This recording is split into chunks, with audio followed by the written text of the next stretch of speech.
Hi, I'm William with, can I have everyone just introduce themselves for stalling time? I'm Jenny. I'm Zeeanne. I'm Laynie. And we're looking at Lyn Hejinian's My Life, the section that's titled, I guess, The Inevitable Sentiment is a Preliminary. So to start, I'm wondering if we should, it's too long to read through, but I guess we could, do we want to select at random a few lines and treat them as the new sentences that they are? So yeah, each one of us, let's pick a sentence at random and then we'll just dig in that way. Jenny, do you want to start? Sure. I was just reading the beginning. Maybe you could start from there. So it says, water cannot be a mirror, nor any more like a mirror than the skin of the forehead. The day will twinkle, sparkle, shoot forth its single bits. Breathless through tunnels, breathless past graves. Let's just stop there and deal with that. So this is I think this is the 7th or 8th year of her life. So treating this as a statement about childhood, do we want to, let's try to make something of the, I guess what is this scene maybe? I mean, it could be a multitude of different things, but but yeah, what I guess literally first, what can this tell us? I guess, is there any personal connection that you can make to that imagery? I guess specifically if we want to look at the day will twinkle, water cannot be a mirror. Okay, I'm gonna abandon the imagery approach and let's just look at the idea that water cannot be a mirror, nor any more like a mirror than the skin of the forehead. So it's an interesting equation because the skin of the forehead does say something about someone. Does anyone want to try to take a crack at the three things, the equation of the three things that's in there? Could I have you? I feel like there's something going on about sight here as being unreliable. Water reflects, and when we look at somebody's forehead or their face, we might know something about their age, but what do we really know? Like, what is that gap between what we see and what's actually real? I guess like the lines, the expressions can kind of be translated through the skin of the forehead. So I guess what would be reflected in the skin of the forehead in that sense? Just like...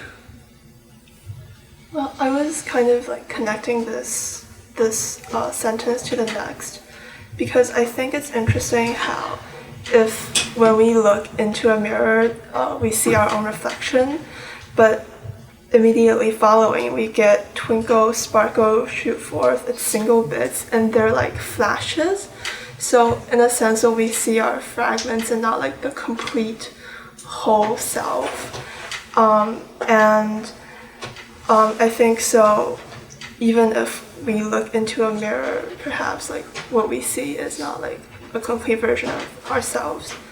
And even in the next line, when it says breathless through tunnels, breathless past graves, it gives a sense of like the passage of time, and I feel like it might be connected to how like we can't really see ourselves as like a whole at any given moment. Wow. So I guess the first part of what you said sounds a little bit like the idea that a mirror reflection shows us, we see ourselves as an object, but not as whatever is happening inside our lives or our heads. Like, I guess examining the actual image of the skin of the forehead, right behind it is the brain, which is arguably more a person than just their appearance, but the forehead is kind of the surface of that. And then the second part is introducing that into the idea of this as autobiographical and unnecessarily fragmentary autobiography.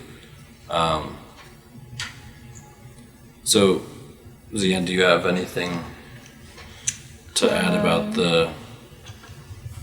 I guess, either of those two themes? Yeah, I was thinking about, like you said, this was probably her, like, as a child. So I was just kind of thinking, like, from what I remember of my childhood, it is just, like, little bits that are, like, the most exciting parts. And then I felt like breathless through tunnels, breathless past graves, it also, there was something innocent about, like, equating graves and tunnels and just, like, rushing past both. It's, like, kind of energetic in a childish way, I guess. Yeah, might it be looking at graves as something less final than adults might think of it? Yeah, there seems to be, like, less gravity to graves and, like, the implication of death. Because it's just, like, kind of breezing past it, I guess. So, could we try to connect tunnels with the single bits that are shot forth? What do we think about what being breathless through tunnels means in relation to the kind of fragmentary reading of that second sentence? Are the tunnels kind of connecting but not providing any information on their own? Like you were saying that the exciting bits of our memory stand out, but so how do the tunnels function? I'm not really sure. Well, okay, if Thinking about childhood, like what you say about childhood, it makes me think about being lost as a kid, playing in a playground, but at the same time connecting back to the bright bits. I'm thinking about how when we look at shining water, we're looking at light. We're not seeing that. But when you spoke about the brain, I thought about, okay, there's electrical impulses in the brain. So this is an adult looking back on childhood. And that's invisible to us, but it's happening. And that's also like invisible grooves in the brain where there's no breath and electricity's running. That's maybe overreaching, but that's what occurred to me. So are you reading tunnels as kind of, it's like the word grooves obviously brings us back to Emily Dickinson. I'm wondering if the grooves then are, well, I'll use it as a question. It is, can we connect the kind of tunnels that get lost in our memory, or like the tunnels as moments that kind of disappear and are just the connections between these fragmentary memories. Can we connect that to the idea of a brain within its groove?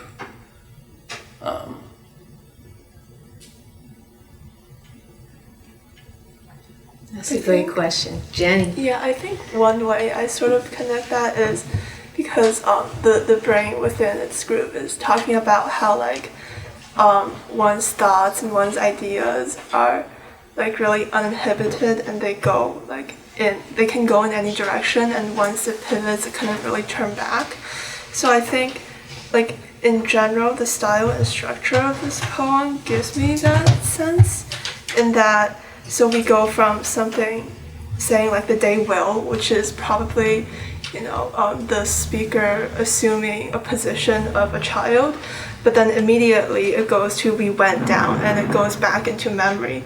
So I guess it's like when we talk about like autobiography and memory, it's always like a very fluid and very you couldn't really control like which parts you remember, even if it's just bits and pieces, but together they compose that like more complete sense of like your childhood.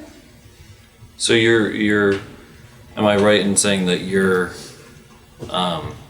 thinking of the single bits as, or relating it to the Emily Dickinson poem kind of reveals that the parts of our memory that stand out to us are beyond our control.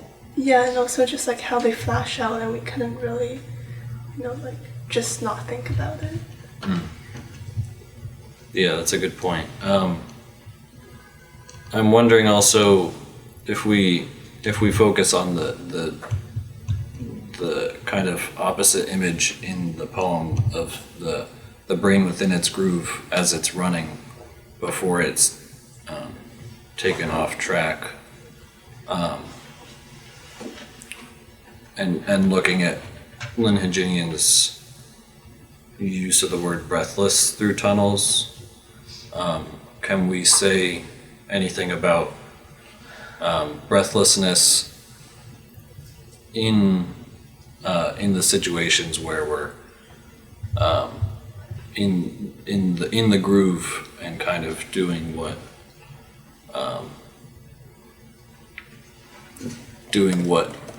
we anticipate doing or do it? Can we, I guess, read it that way? Do you have any thoughts about that? It just makes me think about breathlessness related to rushing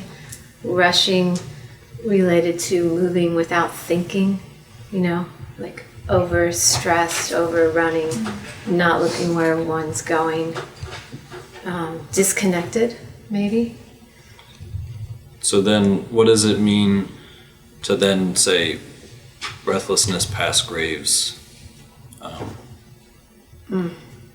You know what I'm implying? You got it? See it? No. Breathless, past graves. If it's kind of this hurried existence, and a breathlessness of always moving forward, and not allowing yourself to diverge. I was kind of thinking graves, it does give the connotation of death, but not necessarily like, like the end to a life. Maybe it's just the end of a time period, like the end of childhood. So then it signifies sort of like a moving on or a looking back. So is there almost, I'm wondering if there's a sentimentality to read into that idea of having gone breathless through time and then now reflecting on childhood as having moved past a grave without exactly taking it in, or yeah. I guess we're out of time. So thank you for Thank you.